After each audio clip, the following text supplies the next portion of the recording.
আরও বুঝাচ্ছি দেখুন, রাসূলুল্লাহ সাল্লাল্লাহু আলাইহি ওয়াসাল্লাম সারাদিনে কত কাজ করতেন। তাহাজ্জুদ পড়তেন, শেষ রাত্রে উঠতেন, রাতের এক অংশ ঘুমাতেন, আরেক অংশ উঠতেন, উঠে তাহাজ্জুদের নামাজ পড়তেন, লম্বা কেরাত, মানে এক রাকাতে প্রায় 4 পারা কোরআন তেলাওয়াত করেছেন। এক রাকাতে 4 পারা। আমরা তো 4টা আয়াত পড়লেই একদম তাড়াতাড়ি রুকু করতে হবে, দাঁড়ায় থাকতে পারতেছি না। তাই নামাজ তো ডিজিটাল, এখন যুগের সাথে সাথে নামাজও কি ডিজিটাল। অনেক মসজিদে নামাজ পড়লে মনে হয় ইমাম সাহেব পেশাব পায়খানা চাপ নিয়ে নামাজ পড়াচ্ছে মনে হয়, তাড়াতাড়ি নামাজ শেষ করতে পারলে বাঁচে আর কি।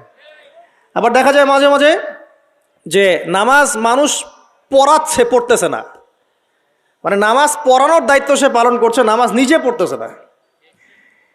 তো এই ডিজিটাল নামাজ না, নবী সাল্লাল্লাহু আলাইহি ওয়াসাল্লাম এক রাকাতে 4 পারা কোরআন তেলাওয়াত করেছেন, প্রায় 4.5 পারা তাহাজ্জুদের নামাজে। তখনই তো গিয়ে পা ফুলবে। এই যে পা ফুলতো, এমনি এমনি পা ফলে? কতক্ষণ দাঁড়ায় থাকলে একটা মানুষের পা ফলে? তো নবী সাল্লাল্লাহু আলাইহি ওয়াসাল্লামের পা ফুলে যেত, পা মোবারক ফুলে যেত। লম্বা সালাত পড়তেন, সালাতের পরে আবার কিছুক্ষণ ডান কাতে শুয়ে থাকতেন সুন্নত পড়ে। বেলাল রাদিয়াল্লাহু আনহু এসে ডাক দিতেন, তিনি গিয়ে মসজিদে নববীতে নামাজ পড়াতেন।